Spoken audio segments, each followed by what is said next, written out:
Hi పిల్లలు. అనగనగా ఒకరోజు ఒక చిన్న చీమ అడవిలో తినడానికి ఏదైనా వెతుకుతూ వెళ్తోంది. ఆ చీమ ఒక గడ్డి గుంపు మధ్యలో ఇరుక్కుని వెళ్ళలేకపోయింది. ఇంతలో ఒక పెద్ద చేప నీటిలోంచి తల బయట పెట్టి, "ఓ చీమా, నీకు సహాయం కావాలా?" అని అడిగింది. చీమ ఆశ్చర్యంతో చేపను చూసింది. చేప మెల్లగా తన తోకను చీమ వైపు ఉంచింది.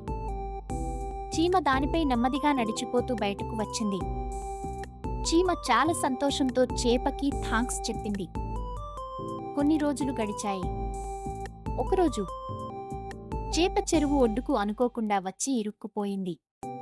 తిరిగి లోపలకు వెళ్ళలేకపోయింది. ఆ వార్త వినగానే ఆ చీమ తన స్నేహితులను తీసుకుని అక్కడికి వచ్చింది. చిన్న చిన్న రాళ్లు కలిపి చేప తిరిగి నీటిలోకి వెళ్లే దారి వేసింది. చేప ఆశ్చర్యంగా చూసింది. ఈ చిన్న చీమ నాకు సహాయం చేసిందా అని ఎంతో సంతోషించింది. చీమకు కృతజ్ఞతలు చెప్పి చేప నీళ్లలోకి వెళ్ళింది.